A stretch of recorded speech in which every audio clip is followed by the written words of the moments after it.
LDR yang berkesan sih. Jadi dulu. Halo semuanya, kembali bersama kami Membaca Nusantara. Pada kesempatan kali ini kita akan membahas kehidupan kita selama pacaran sampai menikah, terutama terkait perjuangan-perjuangan kita selama LDR dan juga LDM. Kemudian bagaimana sih cara kita mensiasati hal itu? Dan yang paling menyesalkan itu tentu saja kita harus berjauhan selama beberapa tahun. Ketika itu kita pacaran itu di akhir semester, dalam artian pada waktu itu tuh aku ngajar kelasnya Priska, dan Priska pada waktu itu jadi mahasiswa, aku menjadi asisten di mata kuliah filsafat sejarah. Lah setelah UAS kita jadian, kemudian beberapa minggu kemudian aku keterima S2 di Sunderland dan kemudian berangkat. Disitulah mulai LDR. Sunderland tuh di mana sih? Di Inggris bagian utara, dekat dari Newcastle. 1 jam lah. Belum pernah kesana kan ya? Ya, jadi kita LDR sejauh 2 benua. Jauh banget. Dan nggak bisa kayak sebulan sekali ketemu atau 2 bulan sekali. Ya kita ketemu kalau udah lulus. Dan ya maklum lah, kita masih mahasiswa yang pada saat itu nggak punya apa ya buat kuliah, untuk kuliah sama bisa lulus aja udah untung gitu loh. Kalau kita punya uang banyak mungkin kita aku kesana gitu ya, atau kamu pulang tiap 3 bulan gitu ya. Tapi ternyata ya, tapi itu kita nikmati sih selama. Jadi pada waktu itu komunikasi kita terbatas sebenarnya, karena nggak semudah sekarang komunikasinya, bisa melalui WA, Line, apalagi ya, Instagram. Dulu kita masih berbekal Facebook untuk chatting dan Skype untuk video call. Iya, jadi benar. kita video call tidak melalui HP tapi melalui laptop. Jadi kita membawa laptop kita kemana-mana untuk bisa video call pada waktu itu. Dulu ada BBM, tapi BBM juga nggak disupport sama video ya. Kita BBM cuma masih bisa chatting, chattingan dan sama. itu pun BBM kita nggak lama kok, dalam artian 5 bulan sebelum aku pulang kalau nggak salah, karena aku beli BlackBerry itu trimester kedua, jadi nggak dari awal. Jadi dari awal tuh aku pakai BlackBerry tapi nggak support ke BBM. Iya, terus ini kenapa sih kok Mas Daya tuh lebih milih kuliah di luar negeri pada saat itu? Ya karena nggak ada pilihan yang lain sebenarnya. Karena kan aku daftar di UGM, terima, tapi tanpa beasiswa, agak biaya mandiri, dan yang keterima beasiswa pada waktu itu yang bisa unggulan itu di Sunderland, makanya mengambil itu. Karena biaya kuliah sekarang kan mahal, apalagi kalau dibandingkan dengan sekarang kan lebih mahal lagi, jadi yang nggak ada pilihan yang lain. Kuliahnya juga cepat, tapi untuk teman-teman kalau bisa jangan kuliah S2 di Inggris karena nggak dapat apa-apa, terlalu singkat. Kita tuh butuh waktu untuk belajar. Cuma setahun ya di sana? Programnya setahun, tapi saya selesai 8 bulan. Mungkin nggak, pada waktu itu aku pulangnya bulan November kalau nggak salah. Iya. Padahal aku wisuda kan harusnya Februari tahun berikutnya. 2013. Karena aku pulang 2014. Aku pulang 2013. Aku berangkat kan 2012. Oh iya benar. Setelah aku pulang 2013 akhir semester, kemudian kita ke Trisipan kan. Aku pulang ke Blitar, kemudian mengunjungi ke Malang. Ternyata kamu yang di Malang udah selesai. Iya. Dan kuliah di UGM. Kuliah S2 di UGM. Iya, jadi kita menapaki fase LDR yang kedua. Iya.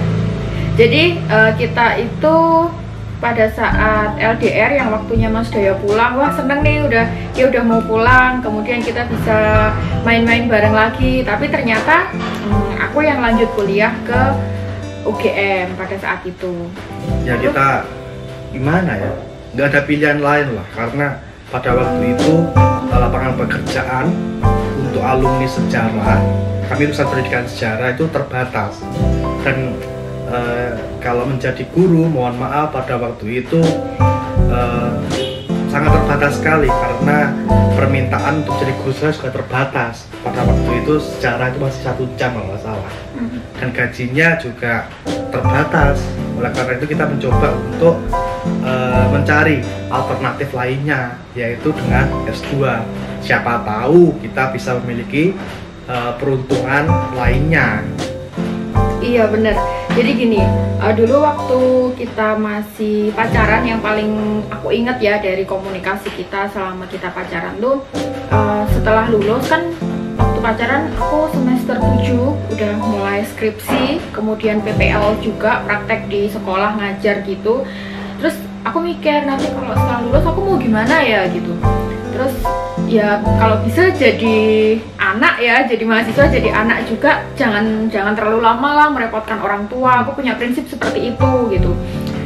Kemudian kalau mau setelah lulus itu jadi guru, tahu sendiri kalau misalnya kita belum PNS, kemudian kita jadi guru honorer, itu kita harus mengabdi.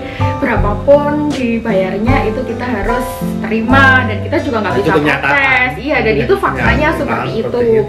Kemudian dan pada waktu itu berbeda keadaannya dengan di masa kini, yang banyak guru yang sudah walaupun honorer atau guru tidak tetap, itu yang sudah sertifikasi atau bergaji sesuai dengan UMR.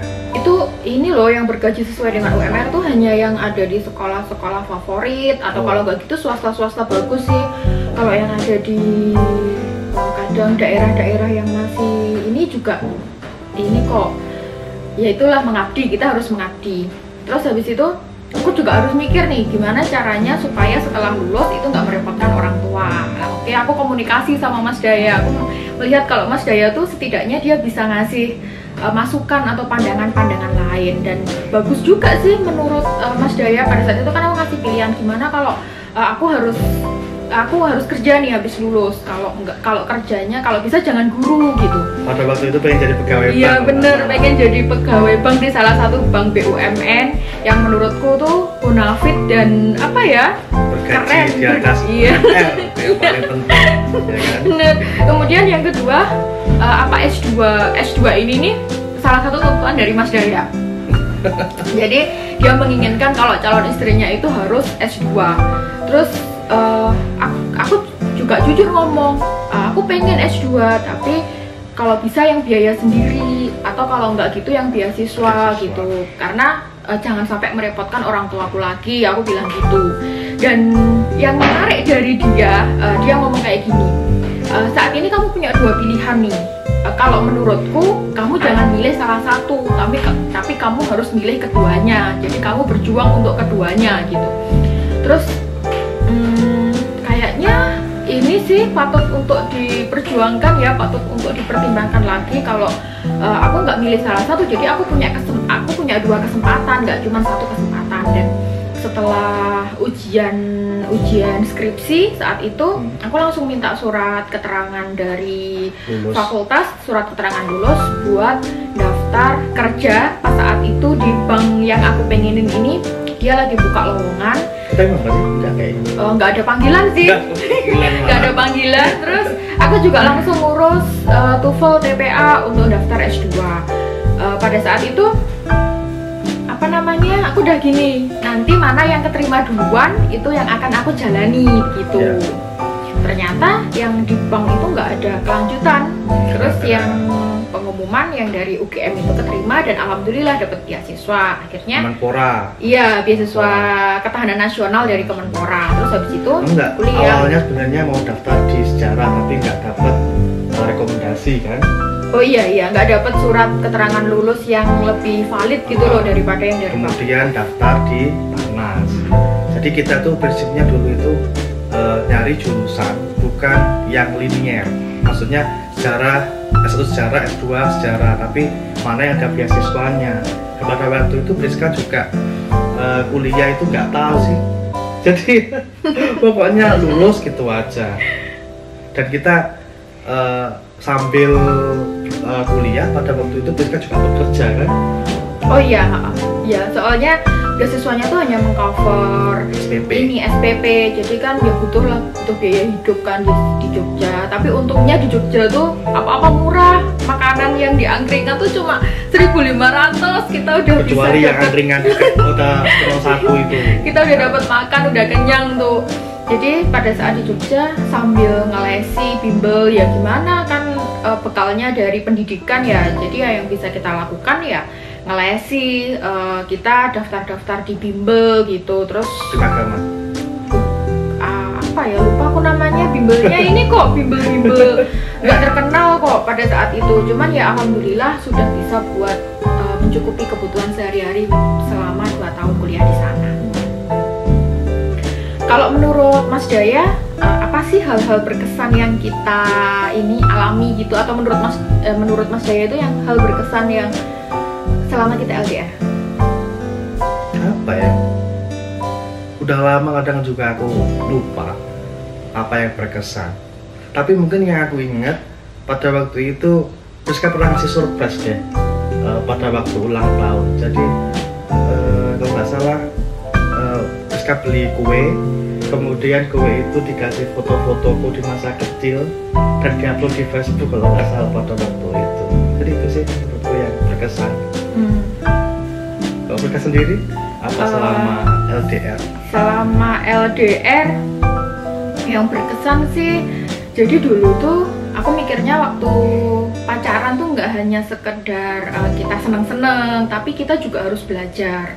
Dan dari waktu kita pacaran, aku banyak belajar dari Mas Daya. Kayak misalnya kita harus punya pandangan yang luas, kita harus punya pilihan lain ketika pilihan pertama yang kita inginkan itu tidak sesuai. Jadi kita punya banyak pilihan-pilihan supaya kita, kalau misalnya inilah, kita punya cita-cita setinggi langit, tapi kalau misalnya nggak tercapai ya jatuhnya masih di awang-awang, nggak sampai jatuh ke tanah gitu. Iya, kayak gitu. Jadi selama pacaran sama Mas Daya itu, selama LDR pun substansi dari komunikasi kita menurutku bagaimana dia bisa mengarahkan aku untuk mempunyai pandangan-pandangan serta masa depan yang lebih baik. Itu sih.